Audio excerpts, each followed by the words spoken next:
Welcome back, CUBE community. This is Jackie McGuire. I'm the practice lead and principal analyst for security, and this is day 2 live from RSAC 2025.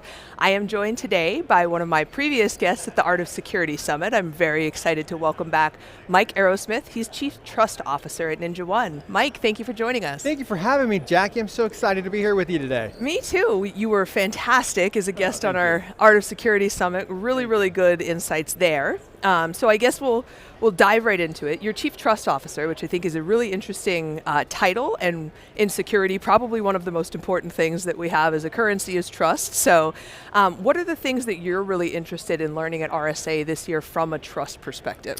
Yeah, great question. And I think what gets me the most excited here at RSA in 2025 is just seeing the impact on how AI is shaping the posture around protecting organizations from cybersecurity breaches.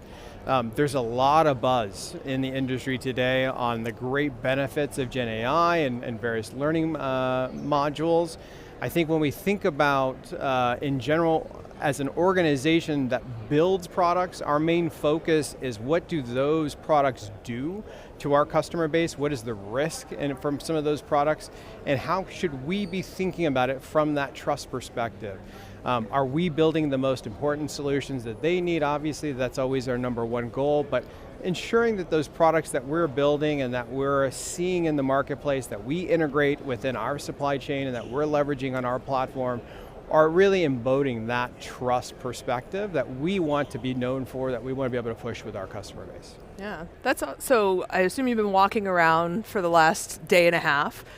So as you're kind of thinking about that and talking to people, what are you hearing from the people you're talking to about those things? Like what is the feedback you've gotten? The feedback has been tremendous on just the impacts that AI has with phishing email. We ourselves are seeing that grow day in and day out. Yeah. I think amongst my collectives of CISOs, CSOs, Chief Trust Officers, we are all trying to gather enough data points to really understand how big of a threat is this in our organizations, what solutions are available, but most importantly, how are other organizations protecting themselves against these rise in phishing attempts. We see them very cleverly done, more so than we probably have seen in ever, to put it frank. Yeah, I've noticed that as well. I've noticed that within literally hours of information about me hitting the internet, people I'm connected to, people I've worked with, people I've recorded videos with, I've instantly got phishing and smishing, pretending to be those people, pretending to be from those people. So it's something that I've noticed as well, that I don't think the grammar has improved in a lot of which is bizarre, right? It's like pay for one Grammarly subscription. The grammar hasn't improved, but the frequency and the level of detail and the specificity and personalization has definitely improved. So gotten great feedback. I guess to be a little critical, what are the things that people aren't talking about that you really wish they would be because you think they're more important than people give them credit for being? Yeah, again, I keep coming back to the idea behind data security and really understanding what type of data do you have in your organization that you have transmitting on your networks or you're in possession. I don't see a lot of solutions focused on what data risk and discovery for types of data. That's an area that I think as an industry we can continue to partner with organizations to improve functionality. It's all about speed and being able to correctly identify where those risk points actually lie within your networks and making sure that you have the proper set of controls. Everybody, I think, focuses on how to protect maybe key critical systems, but then the question about why you're trying to protect them, how you're trying to protect them, and more importantly, pushing to the next step. What happens when we all have experienced this, that you were breached? What happens, what do you do, how do you run through that scenario? Who do you have to inform? If it's sensitive data with regulations applied to it, there is the whole notification process, we can go on, and having that front and center of everybody's minds, I think, is a big. I'm still waiting for that buzz to happen around that space. Yeah, it almost seems like people aren't aware of how expensive responding to an incident is, because I think that there's always an argument when it comes to money, right? That, well, there's a chance this could happen, but it costs so much to put the protections in place. I think people may only be thinking about the actual revenue fallout, not necessarily the fact that incident response for really bad incidents is like 7 figures minimum, depending. Exactly. And then to your point, like you have to pay people to come in and file all of those regulatory reports, and it gets extremely expensive. I think a lot of our peers on that topic kind of cover themselves. They try to hedge it a little bit with a cyber insurance policy, but oftentimes it's that standard insurance policy jargon. We want just enough, not too much, not too little, and oftentimes, to your point, when you're in that breach situation, you finally are recovering and trying to contain, you're notifying, the cost just is extraordinary right then and there. And then you're also under the gun because you have reporting requirements to various regulatory authorities, but also customers. How do you, again, ensure that trust back to those customer base? What brand damage will you have with those customer base? We at Ninja take that very seriously. Yeah, I think the brand one is really important, talking about trust.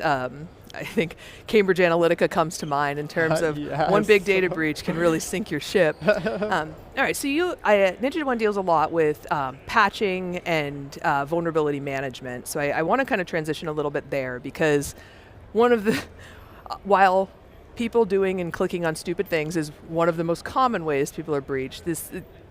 I don't necessarily know that people always include patching and vulnerability management in what they're budgeting for a tool, and that we buy all of these tools, these Band-Aids for all of our problems, but we didn't actually think about the fact that somebody needs to change the Band-Aid every once in a while.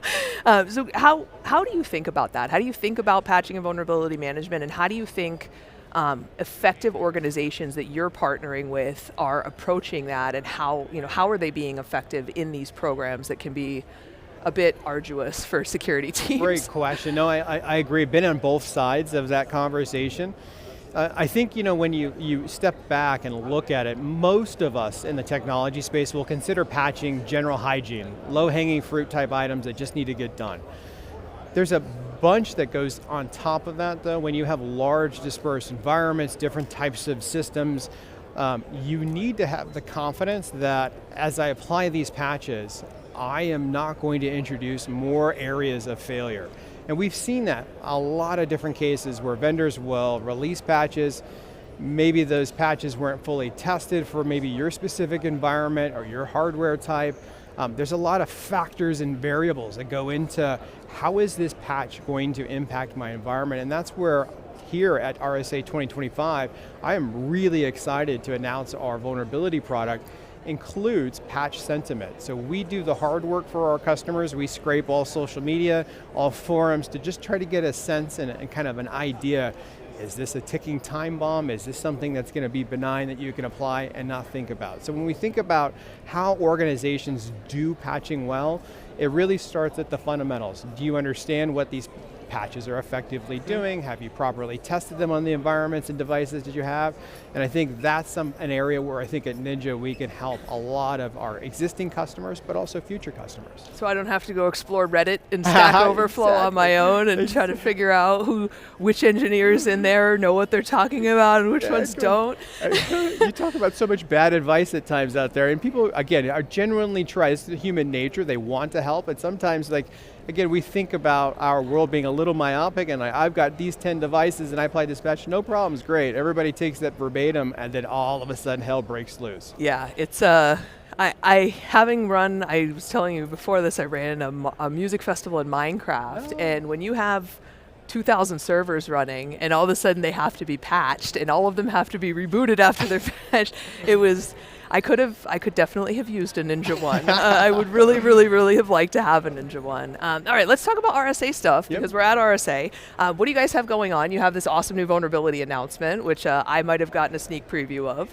But what else? Do you have fun stuff going on? We do. Again, we are all about our customers here at NinjaOne. We have a tremendous 97% customer satisfaction score. It is part of our DNA. So as part of that, it's not just come see our expo, take a look at some products and be sold kind of what you should be buying or you should be thinking about. We want to be able to connect with our customers, so we've set up this amazing event called Bourbon and Blazers. Folks can come and take a sip of your favorite bourbon. There'll be a great selection, and also potentially be fitted for a custom blazer. Nice. So just little things to be able to show our appreciation for our customers and try to continue to outreach. Again, we learn so much from our customers. All of our product features come directly from our customer base. We advertise to all of our customers what those product features are, and to all non-customers. We're very transparent, and that relationship just means the world to us. Yeah, one of the conversations we were just having is that authenticity and transparency.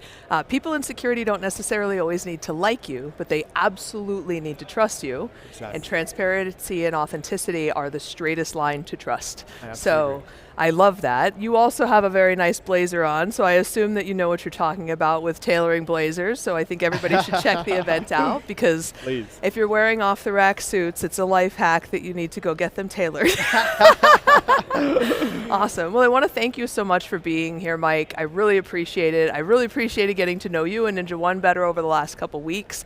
Really excited about your vulnerability announcement, because again, it's something that I could definitely have used in more technical parts of my career. Anything you want to add? I really appreciate the opportunity to be here with you today. This is just phenomenal for us to be able to connect with you and others on your platform. So just really excited. Again, encourage everybody to stop by our booth. We're in the 3200 section here at the Expo.